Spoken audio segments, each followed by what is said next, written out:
নমস্কার বন্ধুরা, আশা করি সবাই ভালো আছেন। শিপ্রাস এ টু জেড চ্যানেলে সবাইকে স্বাগত। তো বন্ধুরা, সকালবেলায় আমার ব্যালকনি থেকে ভিডিওটা শুরু করলাম আর আপনাদের মধ্যে একটু শেয়ার করছি গাছগুলো। তো এই গাছগুলো শেয়ার করতে বেশ ভালো লাগে।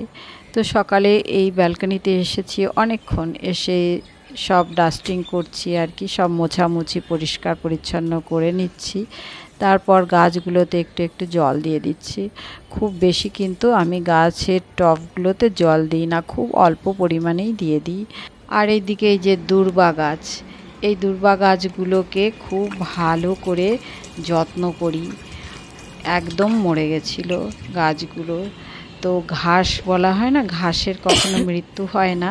তো সেটাই আমি আর কি খুব ভালো করে বুঝতে পারলাম। কারণ বিশ্বাস করুন, ওই যে দেখুন এই যে লতা মতো হয়ে গেছে যে ঘাসগুলো, সেগুলো কেমন লাল হয়ে গেছে আর কি, একদম মরে গেছিলো। তারপর সব সময় জল আর ওই যে চা খাওয়ার পর চায়ের পাতাগুলো দিয়ে দিচ্ছিলাম। দিয়ে দেওয়ার পর ধীরে ধীরে দেখছি গাছগুলো আবার সুন্দর করে, মানে এই ঘাসগুলো খুব সুন্দরভাবে বেড়ে উঠেছে। আর এখন তো একদম খুব ভালো লাগছে দেখতে, তো আপনাদের মধ্যে একটু শেয়ার করে দিলাম। তো যাই হোক, গাছের যত্ন করে নিয়ে তারপরে যে চলে এলাম কিচেনে। এবারে ঘর বাড়ির সমস্ত কিছু এক এক করে পরিষ্কার করব, আর কি কি কাজকর্ম করছি সব কিছুই আপনাদের মধ্যে শেয়ার করব। এই যে গ্যাস ওভেন কাউন্টার টপ খুব ভালো করে একটু মুছে নিচ্ছি।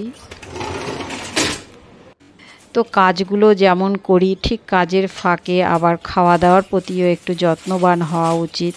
শুধু কাজ করে যাব আর খাবো না ঠিকঠাক মতো, তাহলে কিন্তু শরীর খারাপ হয়ে যাবে। তো বন্ধুরা, আমি কিন্তু খুব বেশি রিচ খাবার দাবার বা ভ্যারাইটিস কিছু খাবার দাবার খাই না। নর্মাল ঘরোয়া খাবারই সবসময় খেয়ে থাকি, আর সেটা আপনাদের মধ্যেও শেয়ার করি। তো এই যে সকালবেলায় এই যে ড্রাই ফ্রুটস নিয়ে নিয়েছি, আর ডাব্বাতে বিস্কুট ছিল না, তো বিস্কুটটাও ঢেলে ফেললাম। আর এই যে চারটে হচ্ছে খেজুর বের করে নিয়েছি, এটাই ধুয়ে নেব। আর দেখালাম চ্যবনপ্রাশ খাচ্ছি। আর চাও অনেকক্ষণ হয়ে গেছে, ঢাকা দেওয়া ছিল, তো এবারে ঢেলে নিচ্ছি। আমার কিন্তু লিকার চা বেশ লাগে, কিন্তু আমার হাজব্যান্ড কোনো দিন লিকার চা খেতে পছন্দ করতো না, কোনো দিনই না। শুধু দুধ চা ঘন করে সুন্দর করে বানিয়ে সবসময় চা খেতে ভালোবাসতো।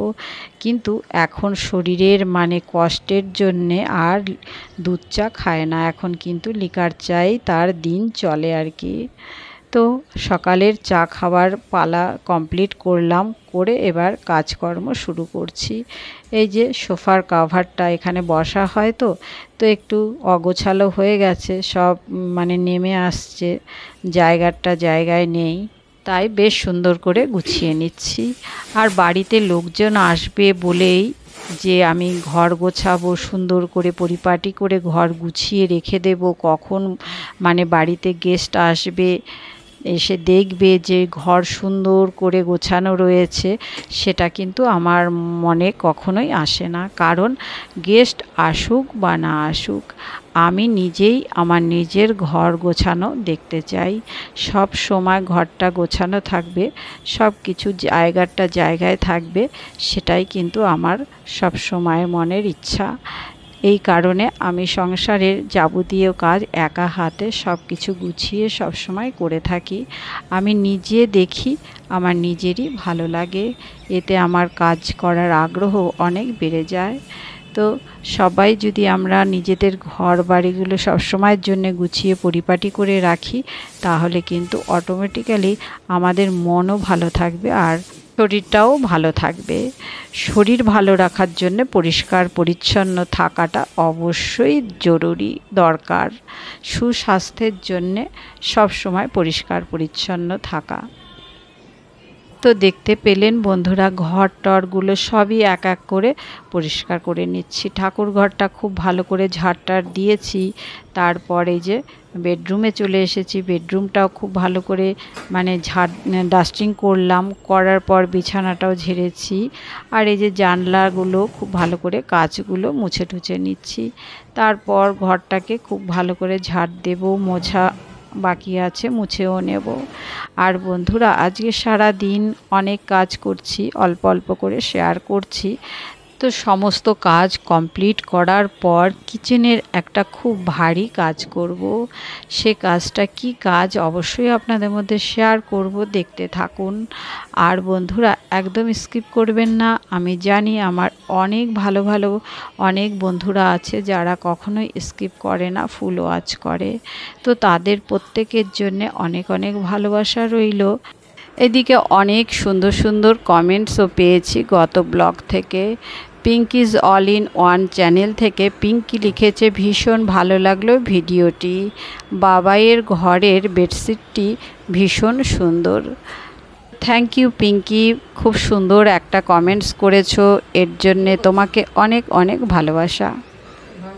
দেবলীনা ক্যানভাস থেকে দেবলীনা লিখেছে, বেশ ভালো লাগলো। থ্যাংক ইউ দেবলীনা, এভাবেই সঙ্গে থেকেও, আমিও তোমার সাথে আছি। এবারে একজন সাধারণ দর্শক প্রদীপ কুমার বিশ্বাস লিখেছেন, দারুণ দারুণ লাগলো ভিডিওটা দেখতে। থ্যাংক ইউ দাদা, এভাবেই আমার সঙ্গে থাকবেন। আর মমতা লাইফস্টাইল ব্লগ থেকে মমতা লিখেছে, ভালোবাসা, খুব সুন্দর করে সব কিছু কাজকর্ম করলেন, খুব ভালো লাগলো দিদিভাই। Thank you Mamata. আর শুক্লা রান্নাবাটি থেকে শুক্লা লিখেছে, দিদিভাই তোমার ব্যালকনিতে কি সুন্দর জবা। তো তোমাদের সবাইকে অনেক অনেক ধন্যবাদ, তোমরা অনেক সুন্দর সুন্দর কমেন্টস করেছো, এভাবেই আমার সঙ্গে থেকো বন্ধুরা। তো এবারে চলে এলাম সমস্ত কাজ এই দিককারের করে, এই যে রান্নাঘরে এলাম, চাটা খেয়েছিলাম, তো কাপ প্লেটগুলো ধোয়া হয়েছে, সেগুলো আবার মুছে গুছিয়ে রেখেছি। আর এইদিকে দুপুরের জন্য একটু মুসুরির ডাল ভিজিয়ে রেখেছি। আর এখন ব্রেকফাস্টের জন্য একটু চিড়ের পোলাও করব, তাই সবজি কেটেছি, সেটাই দেখালাম। তো চিড়ের পোলাওটা বসিয়ে দিয়েছি, একটু ড্রাই ফ্রুটস আর কিশমিশ ভেজে তুলে নিয়েছি। আর সবজিগুলো একটু নেড়ে চেড়ে যে ঢাকা দিয়ে দিচ্ছি। আর ওই যে বললাম ডাল ভিজিয়েছি, মানে একটু মুসুরির ডাল ভিজিয়ে রেখেছিলাম সকালেই। দুপুরে আর কি রান্না হবে, মুসুরির ডালের বড়া করব, সেটা দিয়ে আর কি তরকারি বানাবো। তো এই যে ডালটা শুকনো শুকনো করে বেটে নিয়েছি মিক্সিতে। ডালের মধ্যে কাঁচা লঙ্কা আর একটু আদা দিয়ে দিয়েছিলাম, তারপর বেটেছি। আর এইদিকে চিড়েটা ধুয়ে রেখেছি, চিড়ের পোলাওটা বানাবো। তো অনেকটাই সিদ্ধ হয়ে গেছে, আর চিড়েগুলোও আমি দিয়ে দিয়েছি কড়াইতে, দিয়ে একটু নাড়াচাড়া করে নিয়েছি।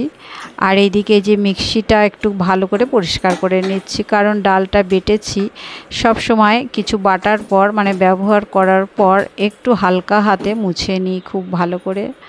তো যাই হোক, আমার এটা পরিষ্কার করা হয়ে গেল, এবারে তুলে রাখবো।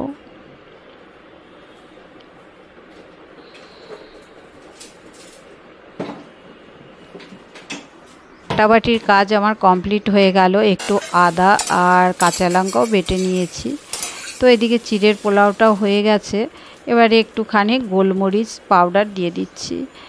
আর এই যে যেই বাদাম আর কিশমিশটা ভেজে রেখেছিলাম সেটাও দিয়ে দিলাম। তো এই যে রেডি হয়ে গেছে, এখন বেড়ে নেব আমাদের ব্রেকফাস্ট। তো বন্ধুরা সকালবেলায় আজ চিড়ের পোলাও বানালাম, অনেক দিন কিছু বানাইনি, সব সময় রেডিমেড খাবার খাওয়া হচ্ছিল। তো চিড়ের পোলাওটা খেতে কিন্তু খুবই ভালো হয়েছিল, সঙ্গে আমও কেটে নিয়েছি। আর এই যে এবারে দুপুরের রান্নায় চলে এলাম। তো ফ্রাইং প্যানটার মধ্যে আর কি বড়াগুলো ভেজে নিচ্ছি, তাহলে একসঙ্গে অনেকগুলো বড়া ভাজা হয়ে যাবে। আর ডাল অনেকটা বাটা হয়ে গেছিলো, তো একটু ডাল বাটা আবার রেখে দিলাম, কারণ এতটা তরকারি আমাদের দরকার হবে না, কারণ দুজনা মানুষের জন্য খুব বেশি কিন্তু প্রয়োজন হয় না। তো যাই হোক, তবুও বেশ অনেকটাই হয়ে গেছে, দেখুন আলু আর বড়া দিয়ে আর কি ঝোলটা। আর এই ঝোলটা খেতে তো খুবই ভালো লাগে আমার, আর রান্নাটাও বেশ সুন্দর হয়েছিল, ঝাল ঝাল। আর এই যে বেশ ঝোল ঝোল মতো নামিয়েছিলাম, কিন্তু পরে দেখছি বড়াতে একদম ঝোল টেনে নিয়েছিল, শুকনো শুকনো হয়ে গেছিলো, মাখা মাখা মতো হয়ে গেছে। তো এবার হয়ে গেছে, এবারে গ্যাস অফ করে ঢেকে রেখে দেব। তো বড়া আলু সবই সুন্দর সিদ্ধ হয়ে গেছে। আর এই যে রান্না করলাম বড়ার তরকারিটা, দেখুন গা মাখা মতো হয়েছে। আর দুটো ডিম সিদ্ধ করেছি, খোসাগুলো এখনও ছাড়াইনি, খাবার আগেই ছাড়িয়ে নেব। আর হচ্ছে এই যে পাকা পটল, অনেকগুলো পাকা পটল নিয়ে এসেছিল আপনাদের দাদা ভাই। গতকাল 4টে ভেজেছিলাম, আজকেও 4টে ভেজেছি। আর এই যে পেঁপে সিদ্ধ দিয়েছিলাম ভাতে। তো এটা কাঁচা তেল আর কাঁচা লঙ্কা দিয়ে মেখে নেব, একটু লবণ তো অবশ্যই দিতে হবে। আর এবারে দেখাচ্ছি আজ আমি কি ভারী কাজ করব। কিচেনের দামি জিনিসটা পরিষ্কার করব লিখেছিলাম থাম্বনেলে। তো সেই দামি জিনিসটা বলতে এই যে চিমনি। আজ কয়েকদিন ধরে চিমনিটা হচ্ছে সার্ভিসিং করতে আসছেই না। ফোন করছি তো যে করে সে আজ আসবো কাল আসবো এরকম বলেই যাচ্ছে। এর ফলে চিমনিটা অনেক বেশি নোংরা হয়ে যাচ্ছে। তো আমার তো আর সহ্য হচ্ছে না, তো আমি পরিষ্কার করতে লেগে গেলাম। এই যে অয়েল বাটিটা শুকনো কাপড় দিয়ে ঘষে ঘষে তেলটাকে তুলছি।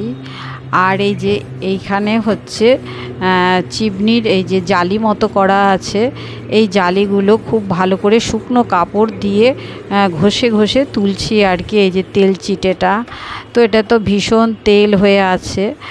আর বাটিটার মধ্যেও একদম পোড়া তেলে ভরা ছিল, সেটাও পরিষ্কার করছি। আবার ভিজিয়ে রেখেছি সার্ফ আর গরম জল দিয়ে। তো ওটা শুকনো কাপড় দিয়ে প্রথমে চিমনিটাকে খুব ভালো করে পুরোটা পরিষ্কার করে একটা কাপড়ের মধ্যে অনেকটা পরিমাণের এই যে পেন্ট অয়েল বা তারপিন তেল, এই তারপিন তেল দিয়ে কিন্তু এটা পরিষ্কার করলে খুব ভালো পরিষ্কার হয়। আবার কেরোসিন তেল দিয়েও পরিষ্কার করা যায়। যে সার্ভিসিং করতে আসে ও কিন্তু কেরোসিন তেল দিয়েই করে। তো আমার কাছে এই তারপিন তেল রয়েছে, এটা দিয়ে আমি মাঝে মাঝেই পরিষ্কার করি। খুব ভালো আর কি পরিষ্কার হয়। তো এই যে কাপড়টাকে খুব ভালো করে ভিজিয়ে নিয়েছি, মানে ওই অল্প অল্প না, একদম পুরো চপচপে করে ভিজিয়ে নিয়ে ওটা দিয়ে ক্লিন করে ফেললাম। খুব ভালো ক্লিন হয়ে গেল। আর এই যে এটা একটু সার্ফের জলেও ভিজিয়ে রেখেছিলাম, তাও দেখছি ভালো ক্লিন হয়নি। তখন এটার মধ্যে একটু তারপিন তেল দিয়ে দিয়েছি, দিয়ে এই যে একটা হচ্ছে বার্ড দিয়ে খুব ভালো করে এই যে কোনায় কোনায় সব তেলগুলো লেগে রয়েছে পরিষ্কার করছি। তো দেখুন পরিষ্কার করা হয়ে গেল আমার। এবারে কাপটা খুব ভালো করে লাগিয়ে দিচ্ছি। তো দেখুন বন্ধুরা, প্রথমে দেখিয়েছিলাম খুব তেলচিটে মতো ছিল, আর এখন কত সুন্দর ক্লিন হয়েছে, ভীষণ সুন্দর ক্লিন হয়েছে। আর কাপটাও খুব নোংরা হয়ে গেছিলো, তো পরিষ্কার করে ফেললাম। তো দেখুন ঝকঝকে একদম ক্লিন হয়ে গেল। তো এভাবেই আজকে আমি এই ভারী কাজ বা বলুন দামি জিনিস পরিষ্কার করে নিলাম। তো দামি হোক আর কম দামি হোক সব কিছুই পরিষ্কার করতে হয়। তো ভিডিওটা এখানেই এন্ড করলাম বন্ধুরা, প্রত্যেকে ভালো থাকবেন, ধন্যবাদ।